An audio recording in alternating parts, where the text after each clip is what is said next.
All right, we're live.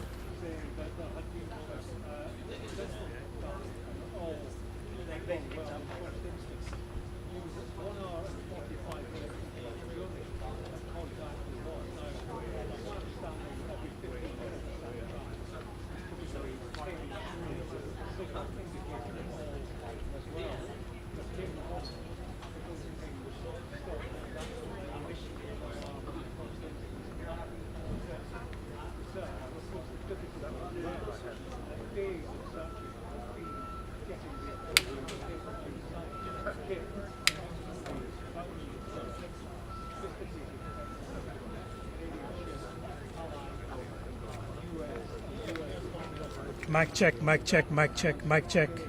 Microphone check, mic check. Microphone check. Mic check, mic check.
Good afternoon, everyone. Thank you for joining us today and over the past few days. This afternoon, Rear Admiral John Mauger will be providing an update on the most recent findings from ROV operations in search of the Titan submersible. He will provide a brief statement and provide the opportunity for questions after. Please limit your questions to one per outlet. Following the briefing, the Joint Information Center staff and I will be here to help you with any of your further needs. May I now please introduce Rear Admiral John Mauger.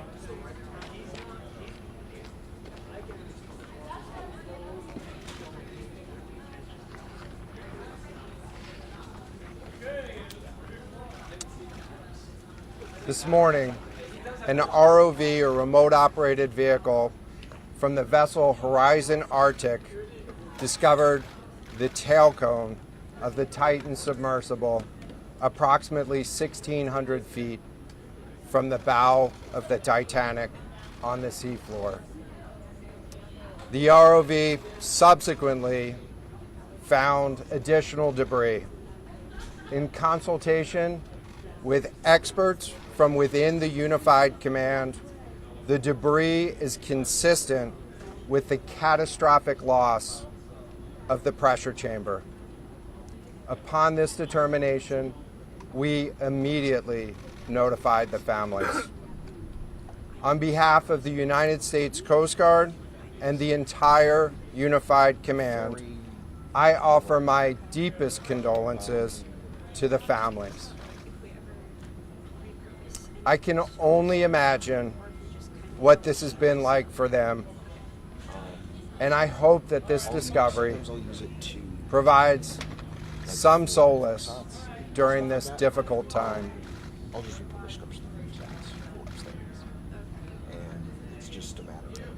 Additionally, we've been in close contact with the British and French consuls general to ensure that they are fully apprised and that their concerns are being addressed. The outpouring of support in this highly complex search operation has been robust and immensely appreciated. We are grateful for the rapid mobilization of experts on the undersea search and rescue, and we thank all of the agencies and personnel for their role in the response.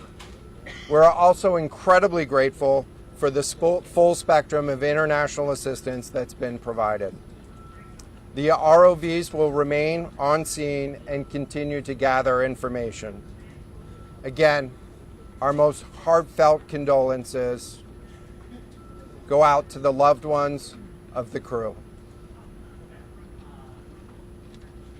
We'll now take questions. John, what other debris have you found? John, what other debris have you found? Can you talk about the delay in reporting the vessel missing and what impact that had on the recovery? This was a incredibly complex case, and we're still working to develop the details for the timeline involved with this casualty and the response. And so we'll provide that information. James Matthews from Sky News. John, what other debris have you found? And have you found any trace of those who were on it? So this is an incredibly complex operating environment on the seafloor, over 2 miles beneath the surface. And so the remote operating vehicle has been searching, and it is highly capable. And we've been able to classify parts of the pressure chamber for the Titan submersible. Let me refer to one of my undersea experts here, Mr. Paul Hankin, to talk about the nature of some of the debris.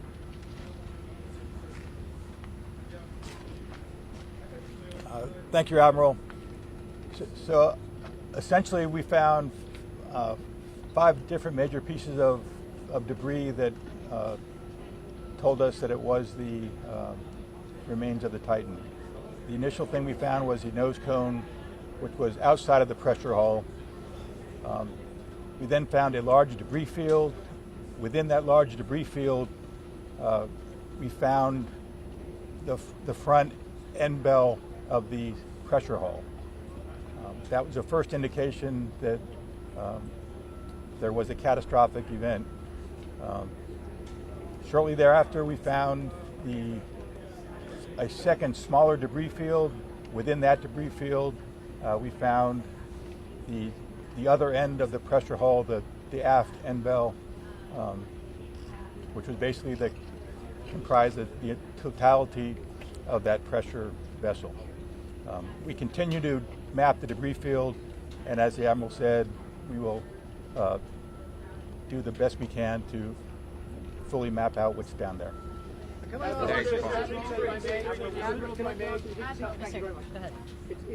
a very difficult question to ask, but it will be an important one for the families, of course. What are the prospects of recovering the bodies of the missing crew? So the questions was related. I'm restating the question from the standpoint of sometimes it's hard to hear the question here. What are the prospects for recovering crew members? And so this is a incredibly unforgiving environment down there on the seafloor, and the debris is consistent with a catastrophic implosion of the vessel.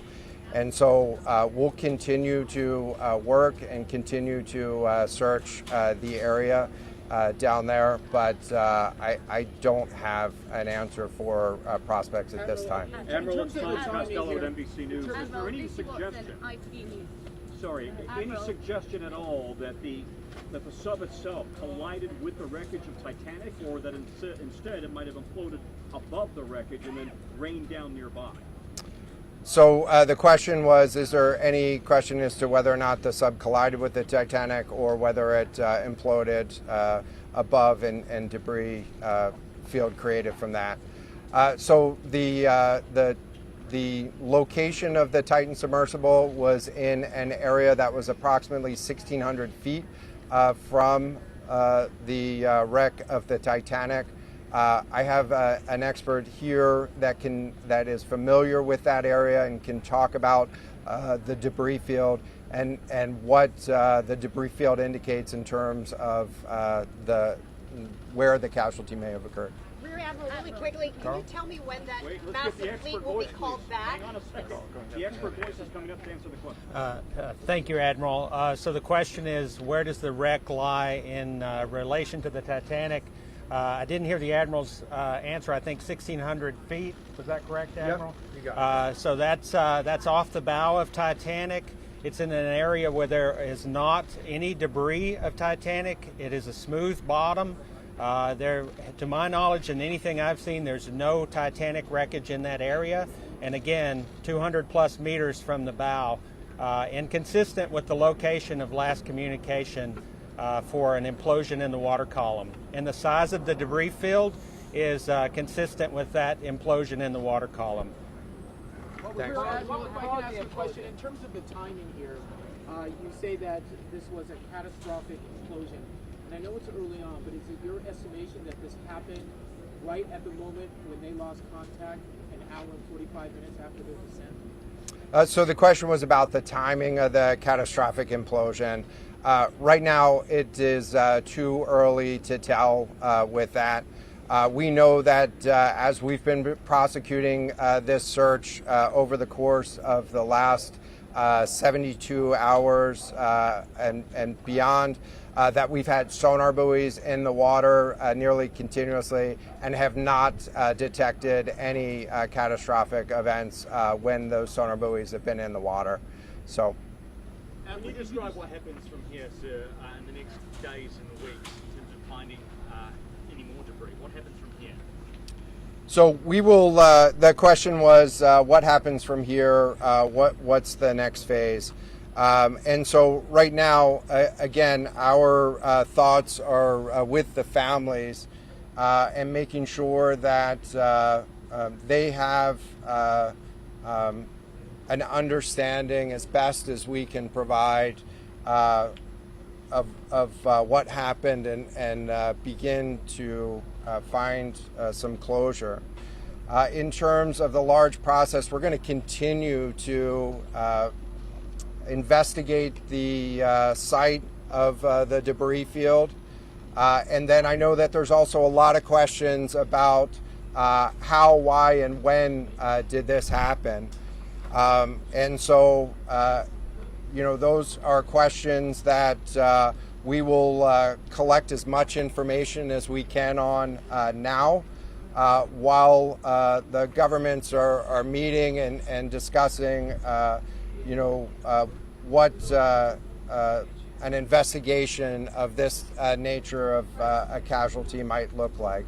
This is something that happened. I'll just remind everybody. This is something that happened in a remote portion of the ocean with people from, you know, several different countries around the world, and so it is a complex case to work through. But I'm confident that those questions will begin to get answered. From the UK, is there any suggestion that time factors, speed, anything could have prevented this and saved 5 people on board, or is this quite simply The question was there any suggestion that time factors may have played a role or a consideration in the casualty here? And so the debris field is consistent with a catastrophic implosion of the vessel. Again, while we were prosecuting the search, we had listening devices in the water throughout and did not hear any signs of catastrophic failure from those. And so we're going to continue to investigate, or we're going to continue to document the information there and understand, based on all the information we have, the timeline. What is the state for the resources required for the investigation? Which ships will be pulling out and coming? So the question was, what are the resources required for the investigation, and which ships will be pulling out and staying in? And so it's too early for me to talk about an investigation. That's a decision that's going to be taken outside of the search and efforts that I was leading. But we do have a number of vessels. We have 9 vessels on the scene right now. We had medical personnel on scene. We had other technicians on scene. And so we will begin to demobilize personnel and vessels from the scene over the course of the next 24 hours. But we're going to continue remote operations on the seafloor, and I don't have a timeline for when we would intend to stop remote operations on the seafloor at this point.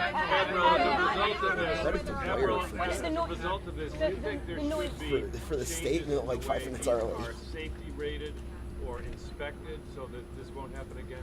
Yeah, the question was essentially about do you think that there should be changes in safety ratings or inspection for these standards? I know that there's a lot of questions about why, how, when this happened, and the members of the Unified Command, have those questions too as professionals and experts that work in this environment. And this is an incredibly difficult and dangerous environment to work in out there. But those questions about the regulations that apply and the standards, that's going to be, I'm sure, focus of future review. Right now, we're focused on documenting the scene and continuing the subfloor operation. I know we don't know the timing of things. I know we don't know the timing here. We don't know the timing here, but there was the banging noises yesterday that redirected and redeployed the ROVs to this area. Is there anything conclusive in those noises, and did that redirection and then finding this debris field today all help? So throughout the search efforts, we reacted to the information that we had available to us, and while we continued to send it off for deeper analysis. Again, really complex operating environment for us to work in. Let me check with the experts, but there doesn't appear to be any connection between the noises and the location on the seafloor. Again, this was a catastrophic implosion of the vessel, which would have generated a significant broadband sound down there that the sonar buoys would have picked up. This will be the last question. Before I just ask you about your comment regarding the family? That dropped into the ocean today. It arrived early this morning. It seems that swiftly was able to find the debris field. If you talk about the speed of that, and also were all of the assets involved moved as swiftly as possible to the area? Was any help turned away, as some lawmakers have criticized the government? This was a incredibly complex operation, and we were able to mobilize an immense amount of gear to the site in just a really remarkable amount of time, given the fact that we started without any sort of vessel response plan for this or any sort of pre-staged resources. And so the equipment that was brought on site this morning that we were using was a pelagic ROV capable of operating at 6,000 meters, cameras, sonar, other articulating arms and resources on it. And it, we had to transport it here through C-17 aircraft. This is 2 aircraft that it took to get this up here.